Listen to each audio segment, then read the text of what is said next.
Hello friends, आप सभी का आपके अपने यूट्यूब चैनल डिस्कवर राजस्थान में स्वागत है। जैसा कि आप सभी को पता है कि हम यहाँ पे साइंस के टॉपिक कर रहे हैं और पिछली क्लास में हमने अमल और क्षार के बारे में जाना था। आज हम कुछ प्राकृतिक अमल है उनके बारे में जानेंगे कि कुछ प्राकृतिक जो आपके फल वगैरह हो गए उनमें कौन सा अमल पाया जाता है वो हम देखेंगे। ये आपके एग्ज़ाम की दृष्टि से महत्वपूर्ण है और आपको इसमें से क्वेश्चन पूछा भी जाता है। पिछली क्लास में हमने जो पढ़ा था उसका थोड़ा रिवीजन कर लेते हैं, फिर हम चलेंगे अगले जो आपके आज कुछ प्राकृतिक अमल है इस पे डिस्कस करेंगे। देखो, मैंने आपको बताया था अमल। अमल क्या होते हैं? अमल एक तो होते हैं आपके स्वाद में खट्टे। कैसे होते हैं? स्वाद में कैसे होते हैं अमल? खट्टे। स्वाद में खट्टे। और अमल को अपने टेस्ट कैसे करते हैं कि हमें पता कैसे लगेगा कि ये अमल है या ये क्षार है? तो ये किससे पता लगता है? हम लिटमस पत्थर की सहायता से चेक करते हैं। लिटमस पत्थर, ठीक है। और अमल का जो पीएच मान होता है वो कितना होता है? 0 से लेकर के 7 के बीच में। अमल का पीएच मान कितना होता है? 0 से लेकर के 7 के बीच में। अब देखो, जैसे हमारा जो पीएच स्केल है ये किसने दिया है? ये दिया है हमारा सोरेनसन ने। और उसके बाद में हमने बात की थी क्षार की। अब देखो, अमल में क्या होता है? अमल क्या करते हैं? नीले लिटमस पत्थर को लाल कर देते हैं। तो इसको याद करने के लिए क्या ट्रिक है? अनीला। अनीला। अमल क्या करते हैं? नीले लिटमस पत्थर को लाल कर देते हैं। और क्षार, क्षार के लिए क्या याद रखना है आपको? छालानी। छालानी, छालानी। क्षार क्या करते हैं? लाल लिटमस पत्थर को नीला कर देते हैं। क्षार क्या करते हैं? लाल को नीला। ठीक है। अब देखो, क्षार कैसे होते हैं? स्वाद में कड़वे। स्वाद में कैसे होते हैं? कड़वे। और इनका जो पीएच मान कितना होता है? 7 से 14 के बीच में। अब जो आपका रक्त है, रक्त का पीएच मान कितना होता है? 7.4। तो ये कैसा है? हल्का क्षारीय। कैसा? हल्का क्षारीय। ठीक है। अब हम पढ़ते हैं कुछ प्राकृतिक अमल, जैसे संतरा हो गया, नींबू हो गया। संतरा और नींबू, इसमें कौन सा अमल पाया जाता है? इसमें पाया जाता है सिट्रिक अमल। तो ये जो आपको यहाँ पे कुछ अमल दिख रहे हैं ये आपको याद करने पड़ेंगे। और इनका के लिए कोई ट्रिक तो है नहीं है कि आपका नाम इसका आप ट्रिक की सहायता से याद कर सकते हो, बट ये आपको खुद से ही याद करने पड़ेंगे। संतरा और नींबू में कौन सा अमल पाया जाता है? सिट्रिक अमल। संतरा और नींबू में कौन सा अमल पाया जाता है? सिट्रिक अमल। और मैंने यहाँ पे दो दो डबल डबल करके लिख दिए हैं, जिसमें जैसे इमली में और अंगूर में, दोनों में कौन सा पाया जाता है? टार्टरिक। तो इमली और अंगूर में कौन सा पाया जाएगा? टार्टरिक अमल। उसके बाद आपका आ गया, एक तो आपका क्वेश्चन आता है चींटी के डंक में कौन सा अमल पाया जाता है? और साथ ही साथ एक बिच्छू का डंक है, उसमें भी आपका क्वेश्चन पूछ लिया जाता है कि बिच्छू के डंक में या चींटी के डंक में कौन सा अमल पाया जाता है? तो वो पाया जाता है आपका फार्मिक अमल। कौन सा अमल पाया जाता है चींटी के डंक के अंदर? फार्मिक अमल। और फार्मिक अमल का ही नाम क्या है? मेथेनोइक अमल। फार्मिक अमल को ही मेथेनोइक अमल बोल देते हैं। और ये देखो यहाँ पे बिच्छू का डंक, तो बिच्छू के डंक में कौन सा अमल पाया जाएगा? फार्मिक अमल या फिर मेथेनोइक अमल, एक ही बात है। ठीक है, इतनी बात समझ गई। उसके बाद देखो, उसके बाद आपका आता है दही। दही में कौन सा अमल पाया जाता है? दही में पाया जाता है आपका लैक्टिक अमल। दही में कौन सा अमल पाया जाता है? लैक्टिक अमल। दूध से एक आपका ये भी क्वेश्चन बनता है, दूध से दही का बनना। दूध से जब दही बनता है तो वो किस कारण बनता है? तो उसमें दूध से दही बनता है वो क्या? एक जीवाणु के कारण बनता है। उस जीवाणु का नाम है लैक्टोबैसिलस। क्या नाम है? लैक्टोबैसिलस। ठीक है। यदि आपसे क्वेश्चन में पूछा जाए दूध का दही में परिवर्तन किसके कारण होता है, तो वो जावण के कारण ना परिवर्तन होकर के वो जीवाणु के कारण होता है। तो वो जीवाणु कौन सा है? लैक्टोबैसिलस जीवाणु। इस जीवाणु का नाम याद रखना आपको। उसके बाद देखो आपका आ गया सिरका। सिरके में कौन सा अमल पाया जाता है? एसिटिक अमल। सिरके में कौन सा अमल पाया जाता है? एसिटिक अमल। वैसे ही टमाटर आ गया, टमाटर में पाया जाता है हमारा ऑक्जेलिक अमल। टमाटर में कौन सा अमल पाया जाता है? ऑक्जेलिक अमल।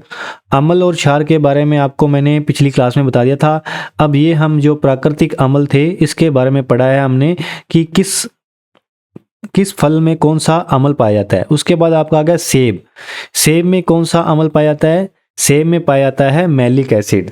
सेब में कौन सा पाया जाता है? Malic acid. उसके बाद अम्लराज। अम्लराज किसको बोलते हैं? अम्लों का राजा। अम्लों का राजा। अम्लों का राजा क्या होता है? अम्लराज।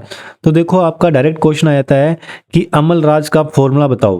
तो अम्लराज का फॉर्मूला क्या होता है? HCl और HNO3 का जोड़ देते हैं तो वो क्या बन जाता है? हमारा अम्लराज। अब इसमें यह भी क्वेश्चन आ जाता है कि HCl और HNO3 का कितना अनुपात पाया जाता है? HCl और HNO3, HNO3 इसका कितना अनुपात पाया जाता है? देखो HCl है, इसमें एक अणु है तो ये होगा 1, और HNO3 में कितने अणु हैं? देखो 3 अणु हैं, तो 1:3 में पाया जाता है आपका HCl और HNO3। ठीक है, और यदि देखो HNO3 इस साइड आ गया तो ये क्या हो जाएगा? 3:1। समझ गए? और इसी को अपने क्या बोलते हैं? इसी को बोलते हैं एक्वा रेजिया। क्या बोलते हैं अपने? Aqua regia. आपका क्वेश्चन आएगा डायरेक्ट, एक्वा रेजिया किसे बोलते हैं? HCl और HNO3 को मिला देते हैं तो उसको अपने क्या बोलते हैं? Aqua regia. उसके बाद देखो अगला आपका अम्ल है सल्फ्यूरिक अम्ल। तो सल्फ्यूरिक अम्ल का आपको फॉर्मूला पूछता है डायरेक्ट, क्या फॉर्मूला होगा? H2SO4। क्या होता है? H2SO4 किसका फॉर्मूला होता है? सल्फ्यूरिक अम्ल का। अब देखो आगे हम चलते हैं, आगे की आपकी क्लास में देखते हैं कि हमें आगे क्या पढ़ना है। देखो अम्लों की प्रबलता का घटता क्रम हमने देखना है कि कौन सा अम्ल है जिसका सबसे ज़्यादा अम्लीय प्रकृति होती है, उसके बाद किसकी अम्लीय प्रकृति ऐसे घटती जाती है। तो सबसे ज़्यादा जो आपका अम्लीय प्रकृति का होता है वो आपका होता है हाइड्रोक्लोरिक अम्ल। हाइड्रोक्लोरिक अम्ल यानी कि HCl। HCl आपके पेट में भी पाया जाता है। HCl कहाँ पाया जाता है? पेट में, है ना। ये क्या काम करता है? माहौल बनाने का काम करता है HCl जो आपके पेट में पाया जाता है। ठीक है, कई बार क्या होता है कि आपके पेट में जैसे अम्ल आपको खट्टे खट्टे डकार आने लग जाते हैं, तो उसमें क्या होता है? आपके पेट में अम्ल की अधिकता हो जाती है। किसकी अधिकता हो जाती है? अम्ल की अधिकता। तो देखो अम्ल को नष्ट करने के लिए हम ऊपर से क्या लेते हैं? कोई ना कोई क्षार लेंगे। यदि अम्ल को नष्ट करना है तो हम कुछ ना कुछ क्षार ले लेंगे। जैसे आप इनो पीते हो, है ना, 6 सेकंड में काम तमाम, तो वो आपका क्या होता है? क्षार होता है। यदि अम्ल और क्षार की आपस में क्रिया करते हैं तो क्या बन जाता है? लवण और जल। लवण और जल। अम्ल जैसे आपके पेट में एसिडिटी हो जाती है तो उसमें क्या होता है? आपका हाइड्रोक्लोरिक अम्ल होता है जो वो अधिकता हो जाती है आपके पेट में। तो उसके लिए हमें क्या लेना पड़ता है? बाहर से क्षार लेना पड़ता है। जैसे आप इनो पीते हो तो वो आपका क्या है? क्षार। इनो आपकी क्या है? ये क्षार है। तो जैसे ही वो आपके पेट में जाएगी तो वो अम्ल के साथ क्रिया कर लेगी और लवण और जल बना देगी, जिससे आपके पेट में अम्लता है वो कम हो जाएगी, क्योंकि अम्ल किस में परिवर्तन हो गया? लवण के अंदर हो गया और जल के अंदर। ठीक है, देखो यही मैंने यहाँ पे लिखा हुआ है। HCl के बाद आपकी प्रबलता किसकी है? अधिकतम HNO3। सबसे अधिक इसकी आपकी HCl, पहले नंबर पे ये हो गया, दूसरे नंबर पे ये, और तीसरे नंबर पे ये, और चौथे नंबर पे ये। देखो मैंने तीर का निशान इस साइड खुला दिखाया है, मतलब इसका मतलब क्या है? इसका मतलब क्या है कि इसकी ज़्यादा है। इसकी ज़्यादा है, किससे ज़्यादा है? HNO3 से। HNO3 की ज़्यादा है, किससे ज़्यादा है? H2SO4 से। H2SO4 की ज़्यादा है, किससे ज़्यादा है? CH3COOH से। तो जिस साइड जिसकी ज़्यादा है उस साइड क्या है? इसका मुंह खुला है। मुंह खुला यानी इस प्रकार, इस प्रकार देखो, जिसकी ज़्यादा होगी उस साइड क्या होगा? मुंह खुला होगा। तो प्रबलता को घटते क्रम में लिखा है तो सबसे ज़्यादा इसकी, फिर उसके बाद इसकी, फिर उसके बाद इसकी, और इस प्रकार आपका क्रम चल रहा है। और मैंने आपको बताया पेट में जैसे अम्ल बन जाता है तो अम्ल के लिए हम क्या पीते हैं? इनो पीते हैं, तो हमारा वो क्या बनाता है? लवण और जल। ठीक है, जैसे हम एग्जाम्पल की सहायता से समझ लेते हैं। अम्ल कौन सा हो गया आपका? HCl एक अम्ल ले लिया तो ये क्या आपका? हाइड्रोक्लोरिक अम्ल। और NaOH ये क्या आपका? क्षार। इसका नाम क्या है? Sodium hydroxide. पूरा नाम लिख देता हूं, ये HCl का नाम है हाइड्रोक्लोरिक अम्ल। हाइड्रोक्लोरिक अम्ल।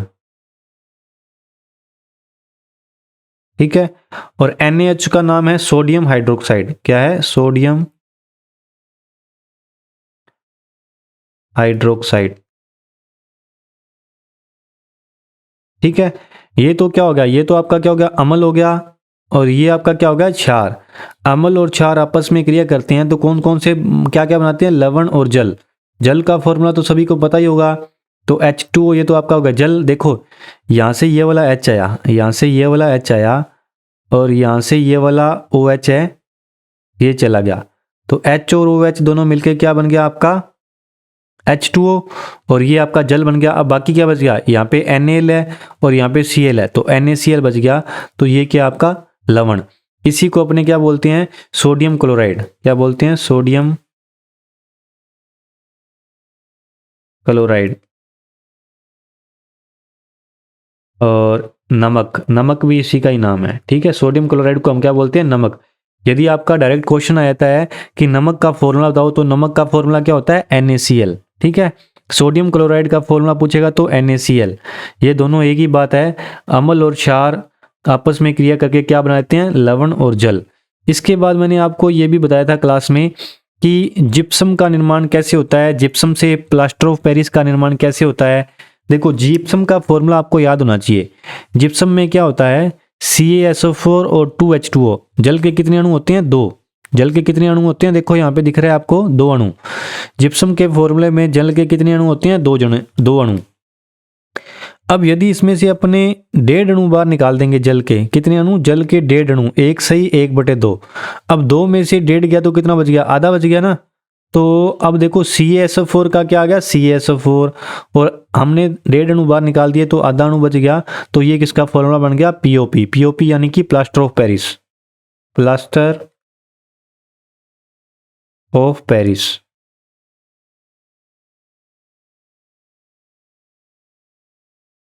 ठीक है, प्लास्टर ऑफ पेरिस का फॉर्मूला क्या हो गया, CaSO4.12H2O। इसमें कंफ्यूजन मत होना, इसीलिए मैंने इसको साथ साथ में दिखाया है, क्योंकि जिप्सम में तो 2 अणु होते हैं जल के, और प्लास्टर ऑफ पेरिस में कितने होते हैं, आधा अणु होता है। प्लास्टर ऑफ पेरिस में कितना होता है, आधा अणु। देखो ये देखो यहाँ पे आपको शो हो रहा है ना, प्लास्टर ऑफ पेरिस में तो आधा अणु होगा।